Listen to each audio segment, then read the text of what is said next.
Now when we decided to put this car buyer's guide together, the first thing we had to do was list down all the cars available out there. And that's when we realized that Joe Public Car Buyer has over 100 models to choose from. Ranging from the cheap Tata Nano or Datsun Go all the way up to the Bugatti Veyron that's going to cost you 14 crores or so. You'd have to be richer than the goddess Lakshmi herself to buy. So my crack research team and I decided to narrow it down. Times Now was only giving us a half an hour to complete this guide. We were going to have to get a little more selective. We decided to focus on where the bulk of the action was. More than 95% of all cars purchased in India range from the 1 to 20 lakh rupee price brackets. And that's what we'd focus on too. Also out there in the real world, no one really bothers with silly things like subcompact or B segment. So we went in with a classification that we think you care about: money.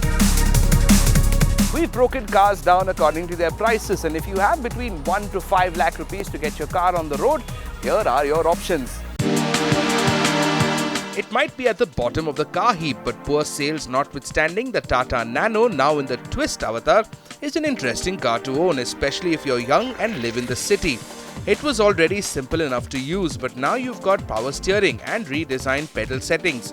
New insulation means that NVH levels have also gone down, and the interiors have seen a refresh with a brand new centrally located information cluster, housing a digital clock and fuel and temp gauges. There's all new fabric on the interiors and door panels, which also make the interiors look less cut price. The powertrain remains the same, so you're still getting the same 25 km per litre 34 bhp engine. Like we said earlier, it's a smart choice if you are young and do all your driving in the city. This year saw a new entrant in the sub-compact game. Nissan introduced the Datsun Go into the market, looking to grab a slice of that massive low-end pie. It's the largest car in this segment and also the most powerful, coming as it is with Nissan's 1.2-litre petrol engine that's putting out 69 bhp and with an average extra urban mileage of about 17 to 18 kmpl. Because it's the largest car in this class, it's also the most spacious, with enough space to seat 4 very comfortably and 5 in a squeeze.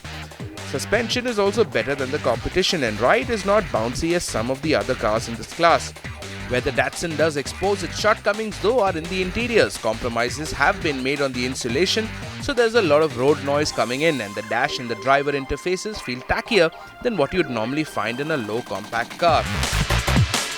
We're moving on now to hatchbacks that cost a little more. The normally action-packed hatchback segment this year was a little cold, save for one launch, the Hyundai Grand i10.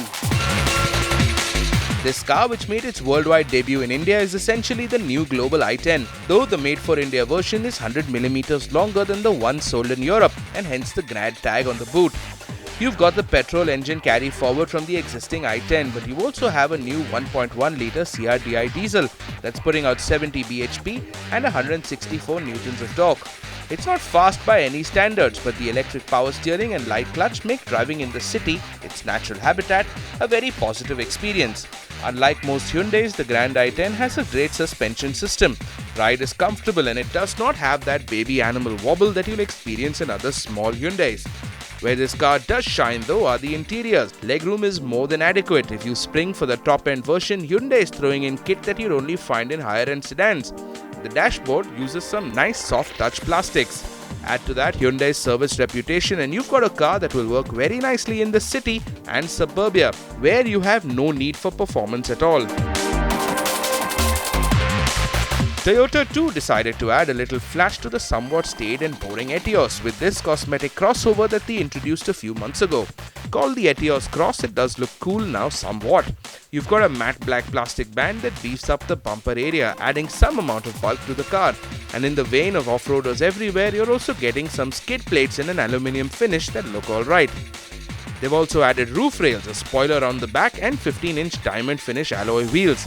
The engine and transmission and suspension systems remain the same, but the interiors have changed somewhat with black plastics and a beefed up entertainment system.